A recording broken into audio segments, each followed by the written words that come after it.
நம்மளோட ஆழ் மனதில் நம்ம நினைக்கிற விஷயங்கள் எல்லாத்தையுமே, நம்ம யோசிக்கிற விஷயங்கள் எல்லாத்தையுமே இன்றைக்கி ரியாலிட்டியில் கொண்டு வர முடியும். அதாவது நம்ம எண்ணங்களால் எந்த ஒரு விஷயத்தையும் உருவாக்க முடியுன்றது சாத்தியமாக இருக்குது. அப்போது அப்படி என்ன ஆழ்மனதுக்கு ஒரு சக்தி இருக்குது, அதனால் மட்டும் ஏன் இந்த மாதிரி விஷயங்கள் பண்ண முடியுதுன்னு கேட்டால், ஆழ்மனதுன்றது வெறும் நீங்கள் பிறந்ததுலேருந்து இன்றைக்கு வரைக்கும் உருவானது கிடையாது. அதில் வந்து இன்ஃபர்மேஷன்ஸ் அப்படிங்கிறது நீங்கள் மட்டும் கொடுத்தது கிடையாது. உங்கள் அம்மா அப்பாலேருந்து, தாத்தா பாட்டிலேருந்து, அவங்களுடைய அம்மா அப்பா, இந்த மாதிரி காலங்காலமாக அவங்களுடைய ஜீனில் இருந்த இன்ஃபர்மேஷன்ஸ், அதாவது அவங்க எந்த பண்புகள் இருந்தாங்க, அந்த காலகட்டத்தில் லைஃப் எப்படி அடாப்ட் பண்ணியிருந்தாங்க, அப்போ என்ன விஷயங்கள்லாம் இருந்துச்சு, இந்த பிரபஞ்சம்ன்றது அப்போ எப்படி இருந்துச்சு, அது மாதிரி 100, 200, 1000 வருஷம் தாண்டி நம்ம வழி வழியாக பார்த்தோன்னா அது எவ்வளோ வருஷங்களுக்கு முன்னாடி போயிட்டே இருக்கும். அப்போ அவ்வளோ பேருடைய மெமரி, இன்ஃபர்மேஷன்ஸ் எல்லாமே நம்ம கேரி பண்ணுறோம். ஒரு மனுஷன்னா 2 கை தான் இருக்கணும், 2 கால் தான் இருக்கணும், ஒரு தலை தான் இருக்கணுன்ற அந்த கோர் மெமரி, அந்த இன்ஃபர்மேஷன்ஸையும் நம்ம கேரி பண்ணுறோம். ஸோ நம்ம கான்ஷியஸில் கிட்டத்தட்ட இந்த பிரபஞ்சத்தில் இருக்கிற எல்லா இன்ஃபர்மேஷனையும் கேரி பண்ணுறீங்கன்னு சொல்லணும். ஸோ மனிதன் எப்படி உருவானான்ற மாதிரி விஷயங்களை ரொம்ப கோராக டீட்டெயிலாக சர்ச் பண்ணும்போது கிட்டத்தட்ட கிடைக்கிற இன்ஃபர்மேஷன் என்னென்னா, நம்ம எல்லாருமே ஒன்று தான் அப்படிங்கிறது தான். அப்போது நம்ம காலங்காலமாக இருந்த அத்தனை மனிதர்களோட இன்ஃபர்மேஷனையும் நம்ம ஜீனில் கேரி பண்ணுறோம், நம்ம கான்ஷியஸில் கேரி பண்ணுறோம்.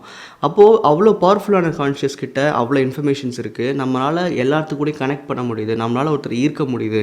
நம்ம ஒரு விஷயத்தை யோசித்தோன்னா அதுக்கு தகுந்த மாதிரியான சூழ்நிலைகள் அமையுதுன்னா நம்ம அந்தளவுக்கு இன்டர்லிங்க்டாக இருக்கும். அதாவது நம்மளோட கனெக்ஷன் வந்து பிரபஞ்சத்தோடு அவ்வளோ ஸ்ட்ராங்காக இருக்குது, ஒவ்வொரு மனிதர்கள் கூடயும் ஸ்ட்ராங்காக இருக்குது. அப்போ நம்ம எண்ணங்கள் மூலமாக ஒரு அதிர்வலையை உருவாக்க முடியும், நம்மளை சுற்றி நல்ல விஷயங்களை க்ரியேட் பண்ண முடியும், நமக்கு தேவையான விஷயங்களை ஈர்த்துக்கவும் முடியும். அது மட்டும் இல்லாமல் நம்மளோட கான்ஷியஸ்க்கு ஒரு இன்ஃபர்மேஷன் கொடுக்குறோம். ஒரு எக்ஸாம்பிள் சொல்கிறேன். இப்போ வந்து எனக்கு ஒரு கார் பிடிச்சிருக்கு, அந்த கார் பற்றி நான் படிக்கிறேன், பார்க்குறேன், அது எனக்கு இருந்தால் நல்லாயிருக்கும்னு நான் யோசிக்கும் போது ஏன் வந்து நம்ம அடிக்கடி அந்த காரை ரோட்டில் பார்க்குறோம். நிறைய பேருக்கு இந்த எக்ஸ்பீரியன்ஸ் இருந்திருக்கும். நம்ம ஏதோ ஒரு விஷயத்தை யோசிக்கிட்டே இருந்திருப்போம், சடனாக அதை பற்றின இன்ஃபர்மேஷன்ஸ் நிறைய இடத்துல வரும்.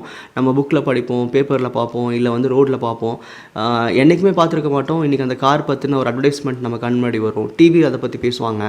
என்ன காரணம் அப்படின்னா, நம்ம கான்ஷியஸ் கிட்ட ஒரு விஷயத்தை கொடுத்துட்டிங்கன்னா கூகுள் சர்ச்சில் ஒரு இன்ஃபர்மேஷன் சர்ச் பண்ணுற மாதிரி தான். அது எங்கெல்லாம் இருந்தாலும் எல்லாத்தையும் கொண்டு வந்து முன்னாடி காமிச்சிடும் கூகுள் சர்ச். அது மாதிரி நம்ம கான்ஷியஸ்குள்ளே கொடுக்கும்போது அந்த விஷயத்தை நம்ம கான்ஷியஸில் முன்னிலைப்படுத்தி வச்சுக்குது. இன்றைக்கி நான் இந்த விஷயத்தான் தேடுறேன், இது என் கண்ணு முன்னாடி கிடைக்கணும், இதை பற்றி யாராவது பேசினா என் காதுகளுக்கு கேட்கணும். ஸோ உங்களோட கான்ஷியஸ் உங்களுடைய சென்சஸை எப்பவுமே அலர்ட்டாக வச்சுருக்கோம்.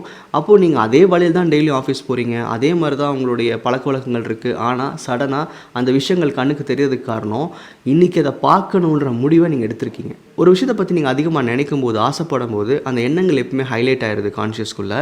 அந்த எண்ணங்கள் அந்த விஷயத்தை அவங்க சென்சஸ் எங்காவது உணரும் போது குயிக்காக அவங்களால பார்க்க முடியாது. தவிர இது பெரிய மேஜிக்லாம் இல்லை.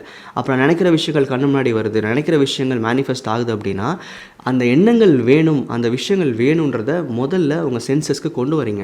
இன்றைக்கு வரைக்கும் நீங்கள் மேனிஃபெஸ்ட் பண்ண முடியாத விஷயங்கள் பற்றி யோசிச்சிங்கன்னா என்றைக்குமே அது உங்கள் ப்ரியாரிட்டியில் இருந்திருக்காது. அது கிடைக்குமாங்கிற சந்தேகத்தில் அதிகமாக யோசிச்சிருப்பீங்க. அப்போது அந்த எண்ணங்கள் வந்து எப்போவுமே உங்களுக்கு எதிர்பார்க்குற விஷயங்களை கண்ணு முன்னாடி காட்டாத மாதிரியே இருக்கும். எப்போது நம்ம எண்ணங்கள் இருக்கிற குழப்பத்தை நீக்கிட்டு எது வேணுமோ அதை மட்டும் ஃபோக்கஸ் பண்ணுறோமோ, தேவையில்லாத டிஸ்ட்ராக்ஷன்ஸை கட் பண்ணிவிட்டு உங்கள் கான்ஷியஸ்க்கு ஒரு விஷயத்தை இதுதான் எனக்கு வேணும்னு காட்டுறீங்களோ, அது சம்மந்தப்பட்ட ஆப்பர்ச்சுனிட்டிஸை காட்டும், அந்த பொருளையே கூட உங்கள் முன்னாடி காட்டும். அது உங்கள் வாழ்க்கையில் வர்றதுக்கான எல்லா தைரியமான முடிவுகளும் எடுக்க ஆரம்பிப்பீங்க. அதாவது நம்ம கான்ஷியஸ் எக்ஸ்பேண்ட் ஆகுது, நம்ம சென்சஸ் ப்ராப்பராக ஃபங்க்ஷன் ஆகுது, எது வேணுமோ அதை மட்டும் உங்கள் வாழ்க்கைக்குள்ளே கொண்டு வருது.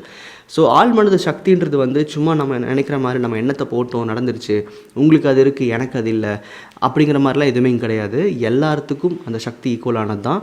எல்லோரும் நிறைய இன்ஃபர்மேஷனை கேரி பண்ணுறோம். நம்ம கான்ஷியஸ்குள்ளே இருக்க இன்ஃபர்மேஷன் பார்த்திங்கன்னா இந்த பிரபஞ்சத்தில் என்னெல்லாம் இருக்கோ அத்தனை விஷயம் தெரிஞ்சு வச்சுருக்கோம். நிறைய ரிசர்ச்சில் சொல்கிறது கூட என்ன அப்படின்னா, நம்ம கான்ஷியஸ் வந்து ஃபுல்லாக யூஸ் பண்ணுறதில்ல, நம்ம எஃபிஷியண்ட்டாக இல்லை, வெறும் 5%, 6% தான் யூஸ் பண்ணுறோம்.